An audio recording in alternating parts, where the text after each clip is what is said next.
Gracias, José Antonio, no solo por esa amable presentación, sino sobre todo por el enorme esfuerzo, por el empeño, por el mucho trabajo y cariño que metes y que hace posible el que hoy nos estemos encontrando para reflexionar sobre ese tema maravilloso. A mí me gusta la metáfora de la música, no hace falta ser un profundo conocedor de la música. Quienes lo son saben que en música los silencios se escriben, que están allí silencios, silencios de uno o de dos o de cuatro tiempos o de medio tiempo, silencios, como dice Serrat, a una o a varias voces. Y los silencios son el elemento inaudible que hace a la música audible. Sin ellos nos saturaríamos en realidad de ruido. Y esto me parece muy interesante como metáfora para poder decir que en nuestra sociedad justamente hay un déficit enorme de escucha. Hemos tenido que crear como sociedad profesiones para atender a toda la gran cantidad de no escuchados que nosotros mismos, que la sociedad misma produce, ¿no? Prueba de ello, bueno, y terminan siendo no solo los psicólogos, eventualmente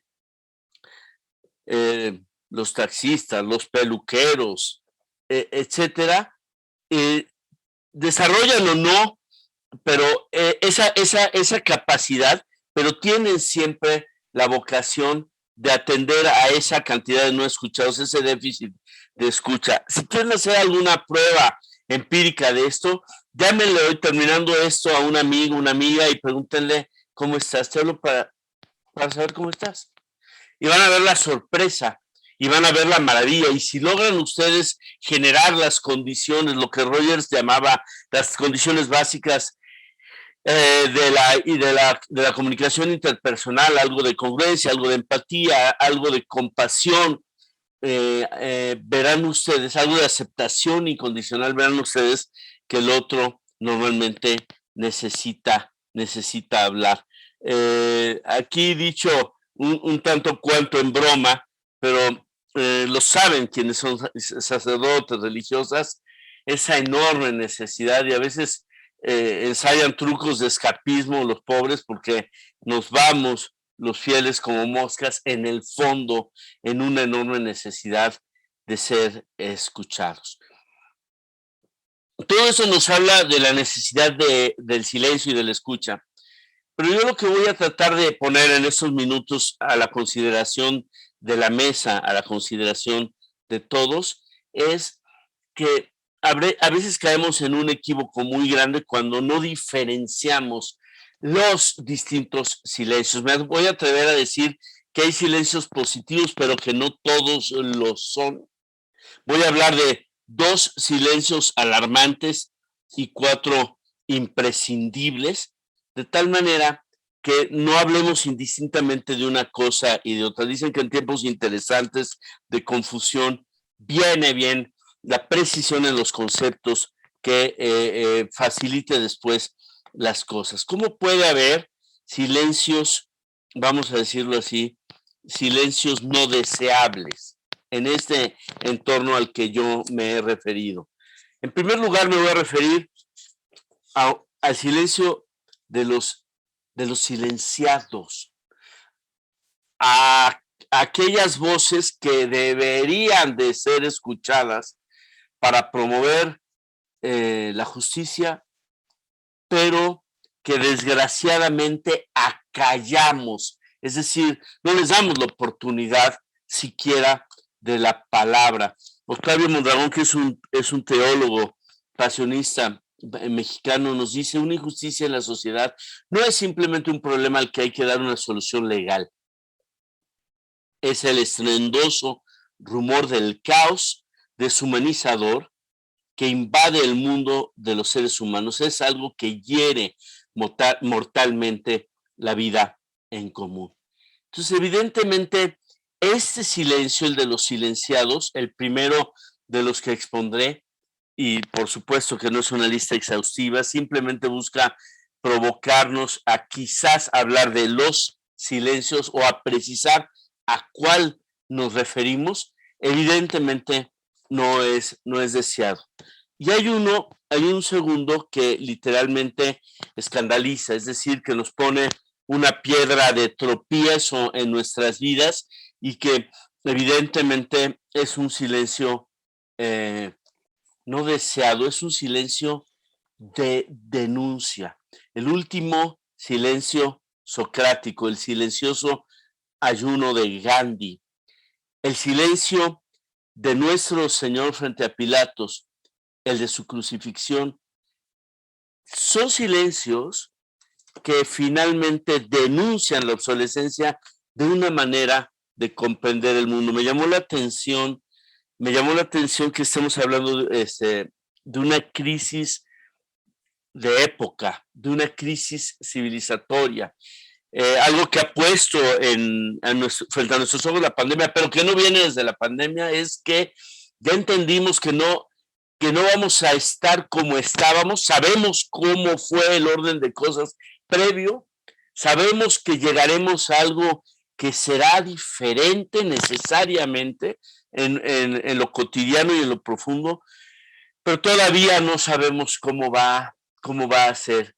Y cuando un orden de cosas, cuando una narrativa se pone en crisis, hay ocasiones, y cito a Gandhi y a Sócrates y a nuestro Señor, en las cuales la manera de denunciar ya no es hablar, sino también tiene que ver con el silencio.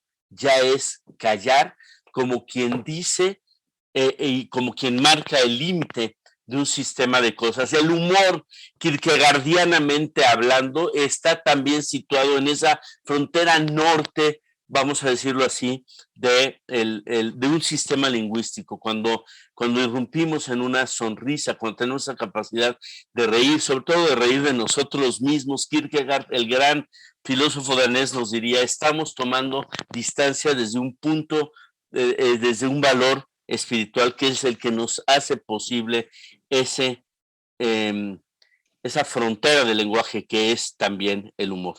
Entonces está el silencio de los silenciados, está el silencio que denuncia, y me voy a referir he hablado al inicio del silencio que facilita la comunicación de la escucha, me voy a referir a tres más y con esto simplemente hacer esta taxonomía que me parece necesaria, que me parece imperdible.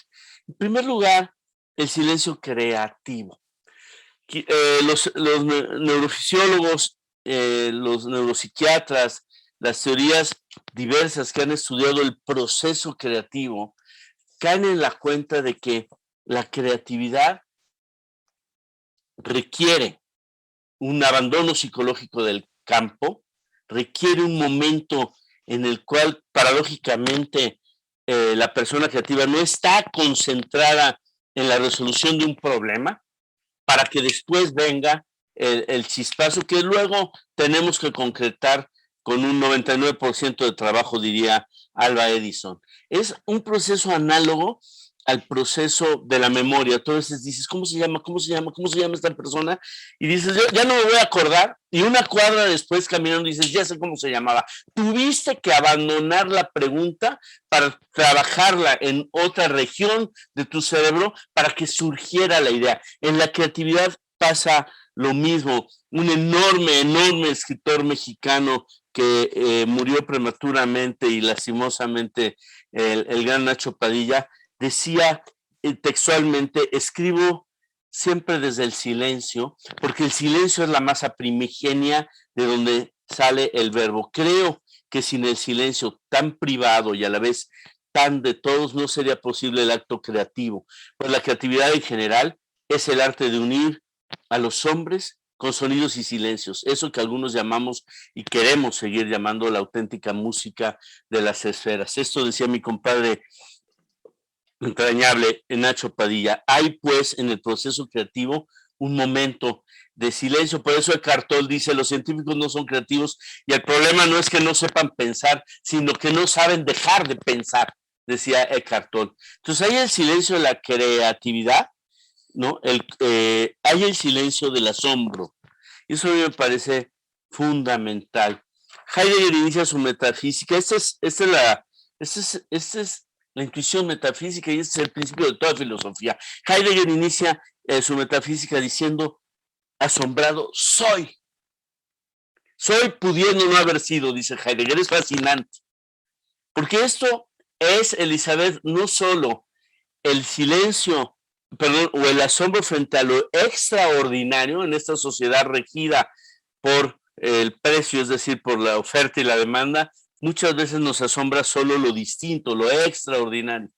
Pero el filósofo y el niño viven asombrados por aquellas cosas que son abundantes, que no alcanzan a registrar un precio en esta lógica de oferta y de demanda, pero que finalmente tienen un valor enorme. El niño y el filósofo están asombrados porque hay día, porque hay nube, porque pasó el tren, por el sabor del mango, por el sonido del trombón. Porque soy, porque amanecí.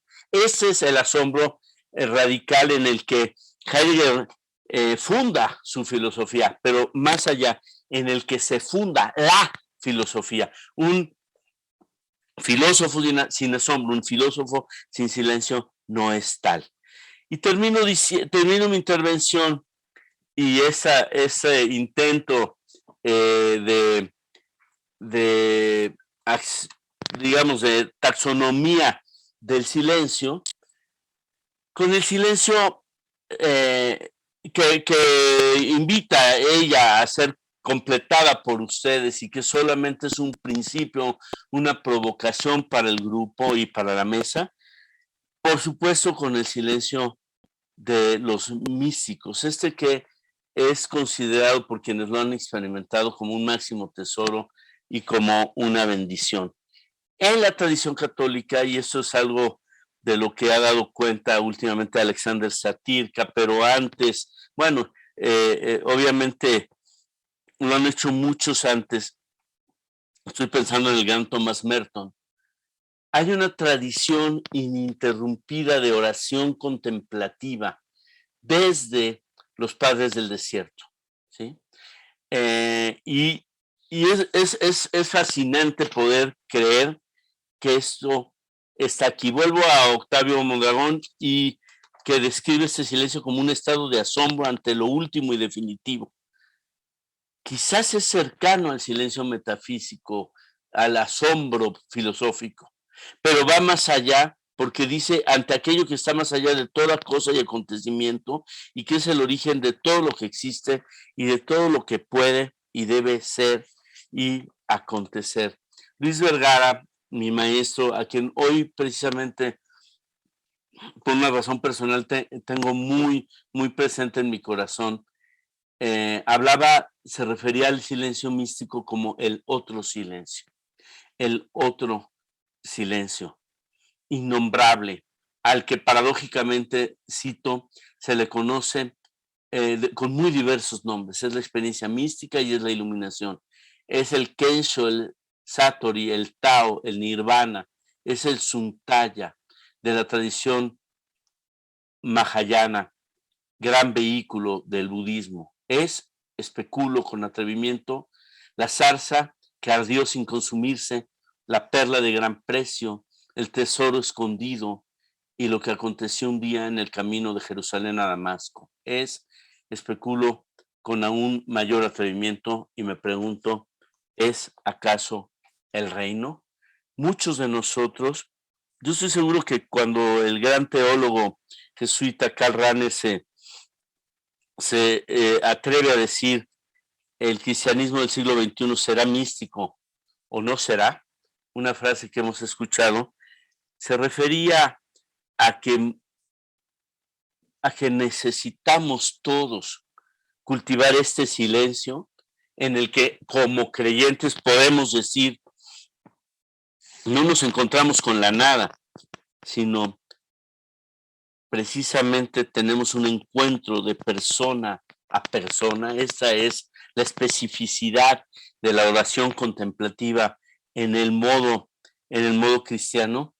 Es la clave en donde muchos ciframos la esperanza en un futuro de la comunidad, de la asamblea, de la comunidad eclesial. Termino y sintetizo. No todos los silencios son positivos. Hay el de los silenciados. También hay el silencio que denuncia un sistema injusto y lo lleva a sus límites o marca sus límites en una situación muchas veces también de denuncia a la injusticia, como fue el caso socrático, el gandiano y el de Jesucristo. Hay, por supuesto, silencios necesarios y convenientes. El que facilita la escucha y la comunicación, el que facilita la creatividad, el necesario para la intuición filosófica y metafísica y el silencio de los místicos. Muchísimas gracias. Espero que esta categorización tan insuficiente como quizás necesaria les sea de utilidad y por supuesto comparto la palabra y estoy ansioso de escuchar al querido Héctor, a Daniela, a quien hoy tengo el gusto de conocer y para seguir con esta disertación y con esta mesa. Muchas gracias. Gracias, Eduardo. Le doy la palabra a la hermana Daniela Canadilla. Bueno, buenas noches, un gusto saludarlos a todos ustedes. Gracias, José Antonio, por la invitación. Me gustaría comenzar con un pequeño párrafo de un libro titulado La mística en el siglo XXI, que data del 2002, y que dice así: el diálogo dialogal no es una simple conversación, no es un mero enriquecimiento mutuo por la información suplementaria que se aporta, no es un exclusivo correctivo de malentendidos, es la búsqueda conjunta de lo común y lo diferente, es la fecundación mutua con lo que cada uno aporta, es el reconocimiento implícito y explícito que no somos autosuficientes.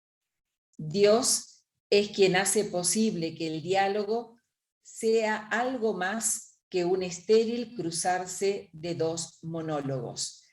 Me pareció como para dar inicio un párrafo con mucha sustancia, muy rico, porque habla de un diálogo dialogal con todo lo que eso implica, y especialmente sabiendo que las diferencias nunca van a ser amenazas, sino que justamente hacen posible el reconocimiento de que no soy autosuficiente y cómo puedo construir junto al otro. El silencio y la escucha se convierten en pedagogos para un fecundo diálogo. Y en el cristianismo, el silencio siempre está en relación con la palabra, con la capacidad de escucha y con la capacidad de conexión con un alguien, Dios y los hermanos. Y recordemos algunas frases claves de los textos bíblicos: escucha Israel, Shema Israel, o el que tenga oídos, que oiga, y tantas otras más. En la Biblia, la guarda del silencio es para avivar la atención en la percepción del mensaje de lo que Dios nos quiere decir. Vamos a grabar esto. La guarda del silencio es para avivar la atención de la percepción del mensaje de lo que el mismo Dios nos quiere decir. Y quien practica el silencio alcanza la sabiduría del encuentro. Y Dios siempre se anuncia en la palabra, pero generalmente se aparece en el silencio. Y hay que aprender a encontrar a Dios en el silencio, porque en ese silencio se convierte en palabra. En la práctica, por cierto, hay muchas dimensiones del silencio. Podemos hablar de un silencio material, espiritual, físico, del corazón, del cuerpo, de los labios, el silencio del pensamiento y un silencio muy difícil que es el silencio de todo juicio. Pero hay un silencio fecundo que es el que prepara el verdadero terreno para el diálogo. Y esto es lo que fundamenta y orienta hoy por hoy cuando hablamos de una iglesia sinodal, de la escucha, con esa capacidad empática de hacernos parte y arte en el camino juntos con otros. En este tema justamente del diálogo, silencio, diálogo, es lo que orienta el caminar de la iglesia como pueblo de Dios hacia una pastoral de la proximidad, de la cercanía, de los vínculos regeneradores, sanadores, para convertirnos en hogar, en una iglesia hogar, en iglesias domésticas, hogares, porque pensar en una iglesia hogar con esta capacidad de escucha es hablar de un suelo nutricio vital, un humus fértil, tanto para quienes ya participan en ella, o para quienes se quieren incorporar, o para quienes se asoman y miran muy tímidamente, intentando ser acogidos con gestos de misericordia. Cuando recién hacía alusión Eduardo, a los que no logran expresarse, a los que son silenciados, a los que no tienen voz, justamente al convertirnos en suelo nutricio vital, estamos habilitando que todos tengan y encuentren un lugar en la casa, hogar, pueblo de Dios. Pero más que nada también ahora hacer referencia al silencio, porque el silencio es la condición por medio de la cual podemos entrar verdaderamente en contacto con una persona. ¿Qué se pide escuchar en la escucha? Y esto lo responde un escritor, Clarice Lispector. Escúchame, escucha mi silencio. Lo que digo nunca es lo que digo, sino otra cosa. Capta esa otra cosa de la que en realidad hablo porque yo mismo no puedo. La escucha, por tanto, no es solo recopilar datos sonoros, sumar datos que van llegando a mi persona, que los percibo, sino que más que nada es disponibilidad a acoger lo dicho y lo no dicho. Y eso es toda una sabiduría, es toda una ciencia, porque hay gente que habla sin expresarse, lo que puede uno decir mediante su cuerpo, la mirada, expresiones de dolor, cómo captar lo no dicho. Oír y escuchar y oír. Generalmente confundimos ambos vocablos. En nuestro corriente lenguaje siempre estamos queriendo decir lo mismo, utilizando tanto escuchar como oír, pero estas palabras tienen significados muy diferentes. Este es uno de nuestros males en la actualidad. No sabemos estar sin oír algo. Necesitamos oír cosas, ruidos, programas que vayan como llenando nuestra interioridad. Podemos oír una millonésima de sonidos, tantísimos rumores del mundo exterior. Oímos muchas cosas a lo largo del día, pero escuchamos pocas o tal vez ninguna. Y así vamos perdiendo la capacidad de la escucha, porque oír ciertamente es muy fácil, no requiere esfuerzo para fijar la atención, tampoco para profundizar, pero la escucha me sumerge en la interioridad del interlocutor.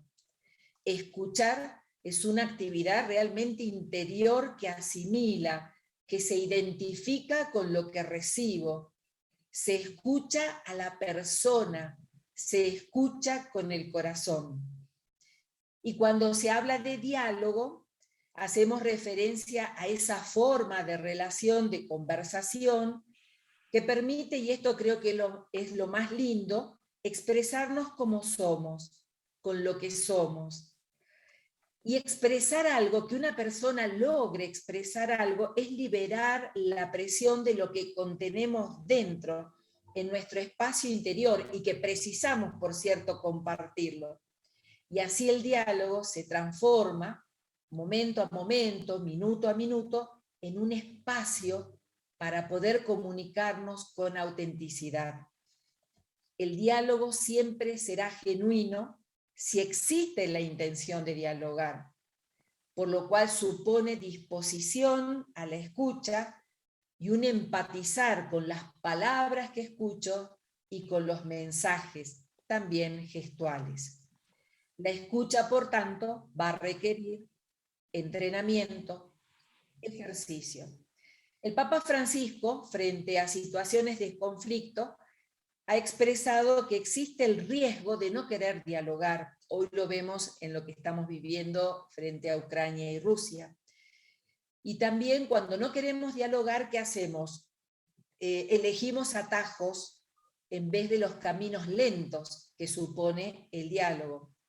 Pero en realidad, dice Francisco, son estos los únicos que conducen a la solución de los conflictos y a beneficios compartidos y duraderos. Y esto también en lo de entre casa, en nuestros vínculos cotidianos. Muchas veces para querer evitar los conflictos huimos por atajos, cuando en realidad es el momento preciso para poner más palabra, para sintonizar con el sentimiento de quien está frente a mi persona. Y en Fratelli Tutti, si ustedes recurren a ver los numerales del 48 al 50, el mismo Papa elenca la importancia del silencio y de la escucha y de las actitudes que debe acompañarnos. Ejemplo, la superación del narcisismo, porque nos abre y nos permite recibir al otro. También dice que la velocidad de este mundo moderno, lo frenético, nos impide escuchar a la otra persona. El Papa suma que debemos no perder la capacidad de escucha. También dice que al desaparecer el silencio y la escucha, se pone en riesgo la estructura básica de una sabia comunicación humana que podría llevarnos, si así lo queremos, si así nos entrenamos, a una sabiduría común. Y también dice el Papa que la verdad en el diálogo se puede buscar siempre juntos, sea en la conversación reposada como en la discusión apasionada. Y que el diálogo es un camino perseverante, hecho de silencios, de sufrimientos, capaz de recoger con paciencia la larga experiencia de las personas y en relación a lo que decía recién Humberto, también de los pueblos. Como para ir cerrando, la escucha. La escucha es la que nos da el sabor de la presencia, ya que nuestra vida no se basta a sí misma, necesitamos siempre del oído del hermano. La vida nunca podrá resolverse de forma individual, intermitente. Creceremos en el compartir y en el don, en la entrega. La escucha es sentido de realidad. Sin ella no hay densidad, no hay cuerpo, no hay encarnación, no hay vida comprometida, no hay cotidianidad. Y en una cultura de avalanchas informativas, la escucha es un paso adelante, porque en realidad lo que hace la escucha es romper todo lo que nos aturde y que nos impide entablar una verdadera relación. Y hay un cardenal al cual yo sigo y quiero mucho por sus escritos, Tolentino Mendonça, donde dice que la escucha es por tanto un acto de resistencia. La comunicación solo podrá crear algo nuevo si las personas son capaces de escucharse sin prejuicios y sin tratar de imponer nada. El diálogo hace posible la presencia en una corriente de significados, en el corazón de un grupo. Y si ahí logramos captar el significado, vamos ciertamente a crear algo nuevo, algo novedoso. Y este es el modo de construir un futuro mejor. Muchísimas gracias. Gracias a usted, hermanita. Vamos entonces con Monseñor Héctor Mario Pérez. Por favor, ahí. Muchas gracias. Pues Antonio, gracias, hermana Daniela, por sus pensamientos profundos y necesarios, ¿verdad? Necesarios para dialogar. Gracias, Eduardo, por esta imagen tan gráfica y clara sobre la importancia del silencio para poder escuchar la música y los diferentes silencios. Bien, pues yo quisiera compartirles un poquito el silencio y la escucha desde la historia de la salvación. A mí, me parecía importante ver este testimonio que el mismo Dios nos deja, ¿verdad? Y pudiéramos decir que en el principio existía el silencio y la palabra pronunciada en medio de este silencio fue que comenzó la creación. Y con ello nos podemos dar, acuérdense que, bueno, todos estamos ya conscientes que el Génesis nos está transmitiendo una verdad salvífica, no una narración histórica. Pero esta verdad salvífica es profunda, es decir, cuando el caos escuchó, cuando la nada escuchó, empezó a hacer algo. Entonces, Dios nos irrumpe en el silencio y su palabra crea. Y así sucede cuando nosotros nos atrevemos a guardar silencio y permitimos que la palabra del prójimo penetre nuestro corazón y no solamente nuestras mentes, entonces se crean relaciones. Porque cuando dos personas no paran de hablar como pericos incansables, no se puede crear una relación. Como le llaman, como les decimos, es un diálogo de sordos. Eso no crea nada. Pero cuando alguien se atreve a guardar silencio y desde el silencio escucha la palabra, entonces empiezan a crear las relaciones. No podemos pensar en relaciones, no podemos pensar en una misión en la vida que no empiece por la escucha. Y eso de eso dan testimonio pues todos los personajes de la Biblia. ¿Verdad? Abraham, Moisés, David, Jeremías, Isaías, los profetas, cada profeta, etcétera. Es verdaderamente un gesto, como decía ahorita la hermana Daniela, ahí en ese silencio del corazón, donde la palabra se vuelve creadora e impulsa la vocación, impulsa la historia, donde puede impulsar la historia de una persona y de todo un pueblo. Entonces, esta creación después la vemos manifestado o encuentra, bueno, una frase que me llamó la atención, porque preparando este momento, me fui a leer un poquito de la Ecclesiam Suam. La Ecclesiam Suam es la primera encíclica que el Papa Pablo VI comparte ya siendo Papa, y tiene un gran apartado dedicado al diálogo, la necesidad del diálogo con el mundo y el diálogo entre nosotros. Y dice ahí, el origen trascendente del diálogo está en la intención misma de Dios. Por eso la religión es una relación entre Dios y el hombre que se expresa en la oración, ¿verdad? Como este diálogo que produce o que genera la relación con Dios. Bien, después de la creación me pasaría yo al acto redentor de Cristo, la misma palabra haciéndose hombre.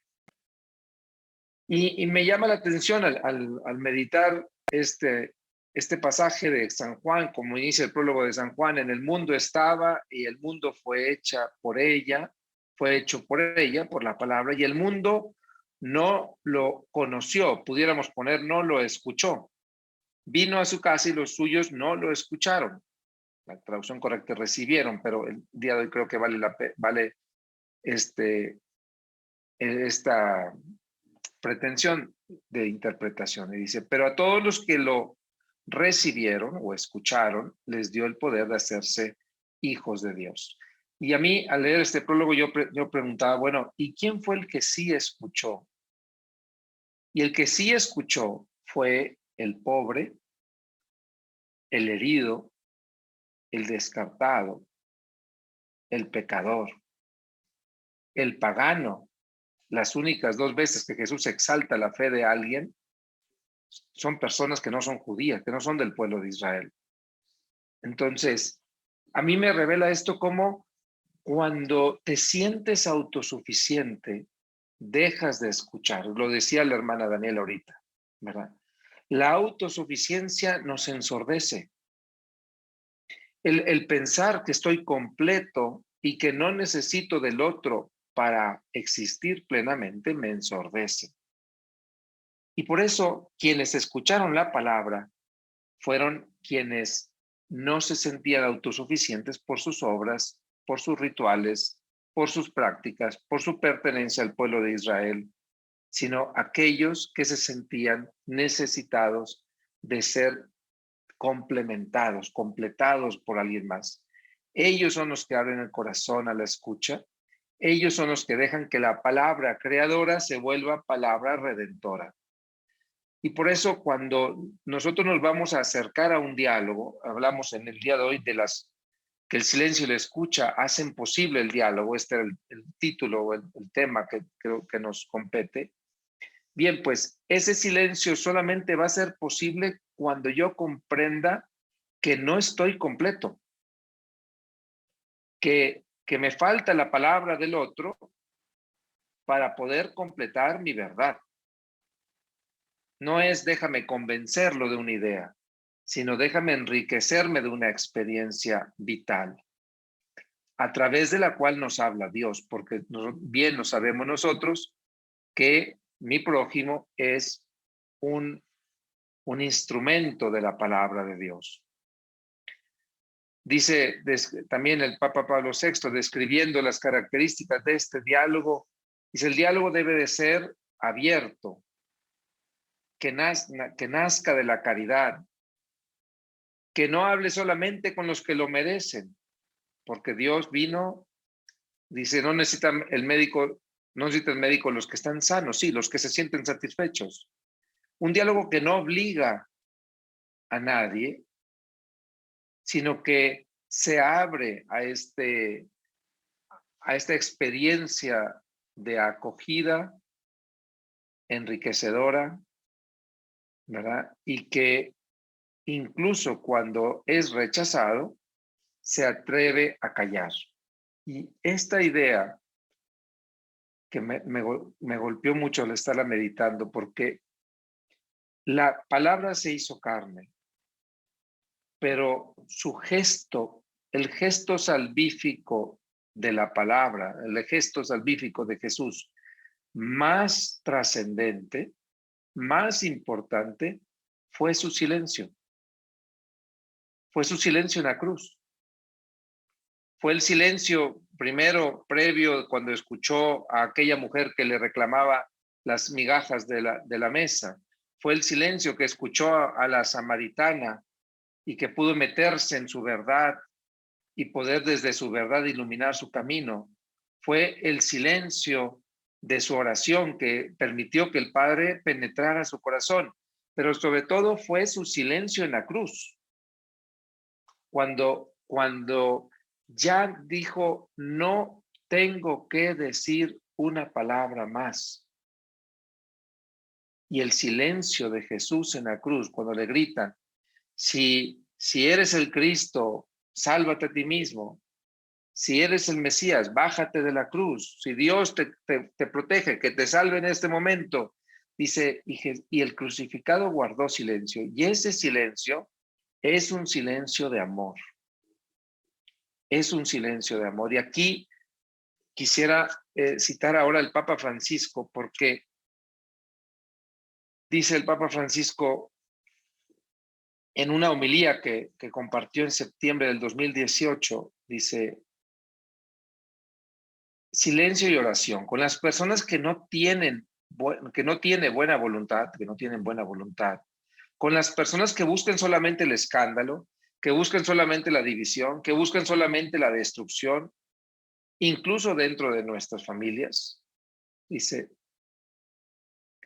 cuando nos topamos con esta forma de actuar, solamente queda el silencio. El silencio que vence, pero que vence a través de la cruz. Ese es el silencio de Jesús.